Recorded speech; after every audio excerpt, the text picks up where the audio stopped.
నమస్తే అమ్మా. Game changer సినిమా సక్సెస్ అయిందంటారా? డెఫినెట్గా సక్సెస్ గేమ్ చేంజర్ సినిమా. ఎందుకు సక్సెస్ కాలేదనుకుంటున్నారు? ఒక ఐఏఎస్ ఒక ఐపీఎస్ ఆఫీసర్లు గేమ్ చేంజర్ సినిమా కుటుంబ సమేతంగా వెళ్ళి బయటకు వచ్చి చాలా బాగుంది సినిమా అని చెప్తున్నారు. సక్సెసే కదా. సక్సెస్ అయితే మరి సక్సెస్ మీట్ ఎందుకు పెట్టలేదు సార్? ఖచ్చితంగా గేమ్ చేంజర్ సినిమా సక్సెస్సే. ఎందుకు సక్సెస్ అంటే ఢిల్లీలో ఒక బీజేపీ అధ్యక్షుడు పిల్లలందరికీ గేమ్ చేంజర్ సినిమాని చూపించాడు. ఎందుకు చూపించాడు? ఆ సినిమా చూసి పిల్లలు ఉత్సాహవంతులై మనం కూడా ఒక ఐఏఎస్ ఐపీఎస్ అవ్వాలని భావిస్తారు అన్న ఉద్దేశంతో ఆయన ఆ సినిమాని పిల్లలందరికీ ఉచితంగా తీసుకెళ్ళి చూపించారు. అది సక్సెసే కదా. చిరంజీవి గారు ఢిల్లీ నుంచి సంక్రాంతి వేడుకల్లో పాల్గొని తిరిగి వస్తున్నప్పుడు ఎయిర్పోర్ట్లో పోలీస్ అధికారులు మీ అబ్బాయి నటించిన సినిమా చాలా బాగుంది సార్, చాలా మంచిగా మా అధికారులను చాలా మంచిగా చూపించారు సార్, మీకు థ్యాంక్స్ సార్ అని చెప్పారు. సక్సెసే కదా సినిమా. తల్లిదండ్రులు తమ పిల్లలతో సినిమాకి వెళ్తున్నారు గేమ్ చేంజర్కి. ఊ అంటావా, ఊ కొడతావా, దబ్బిడి దిబ్బిడే, లేకపోతే ఏమంటారు దెబ్బలు పడతాయో, ఇలాంటి వల్గారిటీ లేకుండా చాలా చాలా క్లీన్గా ఉన్న గేమ్ చేంజర్ సినిమాకి అందరూ తమ పిల్లలతో కలిసి హాయిగా చూడడానికి వెళుతున్నారు. ఒక మంచి మెసేజ్ ఇస్తున్న సినిమా.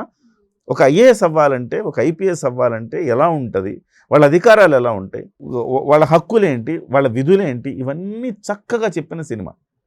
ఆ సినిమా చూపిస్తే నా పిల్లాడు కూడా ఐఏఎస్ అవుతాడేమో, నా పిల్లాడు కూడా ఐపీఎస్ అవుతాడేమో అన్నంత ఉత్సాహంగా తల్లిదండ్రులు చూపిస్తున్నారు. సక్సెసే కదా. ఆ రకంగా చూస్తే ఐఏఎస్లు ఐపీఎస్లు స్వయంగా తాము సినిమా చూసి ఈ సినిమా చాలా బాగుంది అంటున్నారు. సక్సెసే కదా. రామ్ చరణ్ 4 క్యారెక్టర్లు పోషించారు. 4 క్యారెక్టర్లు కూడా అద్భుతంగా పోషించారు. 4 షేడ్స్ ఉన్న క్యారెక్టర్స్, 4 షేడ్స్. ఒక స్టూడెంట్గా, ఒక ఐఏఎస్ ఆఫీసర్గా, ఒక ఎలక్షన్ కమిషనర్గా, ఒక అప్పన్నగా, ఇట్లా డిఫరెంట్ షేడ్స్ ఉన్న క్యారెక్టర్లు పోషించి భళా అనిపించాడు. జాతీయ స్థాయి ఉత్తమ నటన ప్రదర్శించిన రామ్ చరణ్ ఇవాళ అంత అద్భుతమైన పర్ఫార్మెన్స్ ఇస్తుంది. సక్సెస్ సినిమానే కదా. సో ఇన్ని సక్సెస్లు ఉన్నాయి ఈ సినిమాకి. మరి సక్సెస్ ఎందుకు కాదు అంటా నేను. సక్సెస్ అయితే సక్సెస్ మీట్ ఎందుకు పెట్టలేదు? ఇంత సక్సెస్ అయింది కదా, మరి సక్సెస్ మీట్ ఎందుకు పెట్టలేదు అని మీలాంటి వాళ్ళతో పాటు చాలా మందికి సందేహాలు వస్తున్నాయి. మరి ఎందుకు సక్సెస్ మీట్ పెట్టలేదు? దిల్ రాజు గారు ఆలోచించాలా, శంకర్ గారు ఆలోచించాలా, ఎందుకు సక్సెస్ మీట్ పెట్టలేదు? సక్సెస్ మీట్ పెట్టకుండా ఒకవైపు ఏమో సినిమాని దుర్మార్గంగా చంపేయాలని కొన్ని వర్గాలు కుట్రపూరితంగా వ్యవహరిస్తున్నాయి. వాళ్ళంతా కసిగా ఈ సినిమాను ఓడించాలని, ఈ సినిమాని చంపేయాలని ప్రయత్నం చేస్తుంటే సినిమా యూనిట్, ఒక నిర్మాత కానీ ఒక దర్శకుడు కానీ కూర్చొని దీనికి ఒక సక్సెస్ మీట్ పెట్టాలన్న ఆలోచన వాళ్ళకి రాకపోవటం దురదృష్టకరం. వాళ్ళ చేతికి మరొక ఆయుధం ఇచ్చినట్టే. మీరు సక్సెస్ కాదు అది, సక్సెస్ అయితే మీరెందుకు సక్సెస్ మీట్ పెట్టలేదు అంటారు వాళ్ళు. అయితే నేనేమంటున్నానంటే సక్సెస్ అంటే ఇన్ టర్మ్స్ ఆఫ్ మనీనా? ఇన్ టర్మ్స్ ఆఫ్ మనీ అంటే మీరు మొదటి రోజు 186 కోట్ల రూపాయలు వసూలు అయినట్టు చెప్పారు కదా, సక్సెస్ కాదా? పోనీ దీని మీద ఫేక్ కలెక్షన్లని కొంతమంది ఆరోపణలు చేస్తున్నారు అనుకుందాం. ఫేక్ కలెక్షన్లు అంటే పుష్ప మీద రాలేదా ఫేక్ కలెక్షన్లని? ఈ సినిమా మీద మిక్స్డ్ టాక్ వచ్చింది అనుకుందాం. మిక్స్డ్ టాక్ దేని మీద రాలేదు? దేవర మీద రాలేదా? గుంటూరు కారం మీద రాలేదా? కల్కి మీద రాలేదా? చివరికి పుష్ప మీద రాలేదా? ఖచ్చితంగా పుష్ప 1 మీద అయితే చాలా మిక్స్డ్ టాక్ వచ్చింది. మరి వీళ్ళందరూ సక్సెస్ మీట్లు పెట్టలేదా? సో వాళ్ళందరూ సక్సెస్ మీట్లు పెడుతున్నారు. వాళ్ళందరూ కూడా ఫేక్ కలెక్షన్సే చూపిస్తున్నారు. మీరు కలెక్షన్ చూపించారు, అది ఫేకా కాదా అనే దాంట్లోకి నేను పోను. కానీ మొత్తం మీద సినిమా ఇండస్ట్రీలో జరిగేదే కదా అది. మీకై మేము సచ్చీలు అని చెప్పుకోవడానికి సక్సెస్ మీట్ పెట్టకుండా సినిమాని మీరే చంపేస్తారా? ఓ దిల్ రాజు గారు, ఒక శంకర్ గారు ఆలోచించాల్సిన అవసరం ఉంది. ఎందుకంటే దిల్ రాజు గారికి ఇవాళ ఈ సినిమా ఎవరికి అత్యంత కీలకం అంటే రామ్ చరణ్ గారికి కీలకం. రామ్ చరణ్ గారు ఉదయిస్తున్న సూర్యుడు, శంకర్ గారు అస్తమిస్తున్న సూర్యుడు. ఆయనకి పెద్ద అవసరం లే, ఇది కాకపోతే తెలుగులోకి వచ్చి ఏదో ఒక ప్రయత్నం చేశాడు అనుకుంటాడు. కానీ ఆయనకు ఓకే అది పోతే పోయింది, మొన్న సినిమా పోయింది, తర్వాత ఇంకో సినిమా పోయిందేమో అనుకుంటాడేమో. కానీ రామ్ చరణ్ అలా కాదు, గ్లోబల్ స్టార్. ఆయన గ్లోబల్ స్టార్గా ఉండి రామ్ చరణ్ ప్రతి సినిమా ప్రతిష్టాత్మకంగా భావిస్తారు. అలాంటి సినిమా పోతే రామ్ చరణ్కే కదా ఎక్కువగా నష్టం. దిల్ రాజు కూడా నష్టం కదా సార్ అని మీరు అనుకోవచ్చు. ఆయన ప్రొడ్యూసర్ కదా సార్, 400 కోట్లు ఖర్చు పెట్టాడు కదా, ఆయనకు నష్టం లేదా అని మీరు అనుకోవచ్చు. దిల్ రాజు గారు సంక్రాంతికి వచ్చిన ప్రతి రూపాయి దిల్ రాజుదే.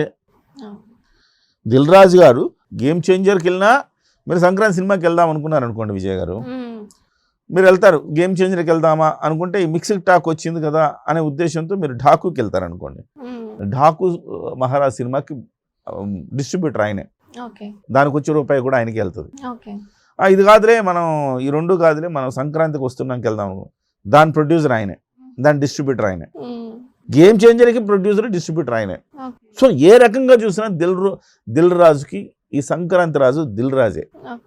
సంక్రాంతికి వచ్చిన ప్రతి రూపాయి దిల్ రాజు జోబుల్లోకే పోతుంది. మరి నష్టం ఎవరికి? ఆయనకి నష్టం లేదు, ఈయనకి నష్టం లేదు. ఉదయించే సూర్యుడైన గ్లోబల్ స్టార్ రామ్ చరణ్ గారికి నష్టం ఇలాంటి వాళ్ళతో సినిమా తీసినందుకు. సో ఇది 1కి 4 సార్లు ఆలోచించాలి. ఒకడేమో వచ్చి ముందు పోటు పొడుస్తున్నాడు, రకరకాల దురభిమానులు. అది అల్లు అర్జున్ అభిమానులు అంటారా, జూనియర్ ఎన్టీఆర్ అభిమానులు అంటారా, వీళ్ళందరూ కూడా ఇలా చేస్తున్నారు అని మాట్లాడుకుంటున్నారు బయట మీకు ట్రోల్స్ ట్విట్టర్లో అంతా వస్తూ ఉన్నాయి. At the same time YCP చాలా చాలా కీలకంగా దీంట్లో ఇన్వాల్వ్ అయింది. వాళ్ళందరూ కలిసి ముందు పోటు పొడుస్తున్నారు. ఇట్లా దిల్ రాజు గారు శంకర్ గారు వెనకపోటు పొడిస్తే ఏమన్నా అర్థం ఉందా? దిల్ రాజు గారు కూడా ఈ రకంగా వ్యవహరిస్తే వెన్నుపోటు పొడిచినట్టే కదా. సక్సెస్ మీట్ నిర్వహించకపోతే ఎలా? ఇది ఇంతమంది సక్సెస్ నేను అడుగుతున్నాను విజయ, నేను ఒక మాట అంటున్నాను. అనేక మంది ఐఏఎస్ ఆఫీసర్లు, ఐపీఎస్ ఆఫీసర్లు సామాజికంగా పలానా కార్యక్రమం ఉంది అంటే చిరంజీవి గారు బేషరతుగా వెళ్ళి వాళ్ళ కోసం ప్రచారం చేస్తున్నారు కదా. మరి నీ బిడ్డ సినిమాకి వాళ్ళు వచ్చి ఒకసారి సినిమా చూసి రివ్యూ చెప్పమంటే చెప్పరా? మీరు ఎందుకు ప్రయత్నం చేసుకోవట్లా అంట నేను. ఒక ఐఏఎస్ ఆఫీసర్, ఐపీఎస్ ఆఫీసర్ల సమూహాన్ని ఈ సినిమాని స్పెషల్ షో వేయండి, ప్రెస్ మీట్ పెట్టండి, సినిమా ఎలా ఉందో చూపించి వాళ్ళు మాట్లాడమనండి. అది కదా ప్రచారానికి కాదేది అనర్హం అన్నట్టు. ఏదో ఒక రకంగా ప్రచారం చేసుకోవాలి కదా. సక్సెస్ మీట్ పెట్టాలి కదా. మీరు ఈరోజు ఏదో రిలీజ్ చేస్తారు, 5 రోజుల కలెక్షన్ ఇంత అని చెప్పి రిలీజ్ చేస్తారంటున్నారు. అంటే 4 రోజులు నిద్రపోయారా? కరెక్ట్గా కీలకమైన టైంలో నిద్రపోయారా మీరు? ముందు పోటు ఒకటి పొడిచి, వెన్ను పోటు ఒకటి పొడిచి, అంతా ఒక మంచి సినిమాని చంపేసే ప్రయత్నం స్వపక్షం చేస్తుందో విపక్షం చేస్తుందో అంటున్నాను నేను. సో అది చాలా దారుణమైన విషయం. డెఫినెట్గా ఈ cinema success in terms of not money, in terms of values.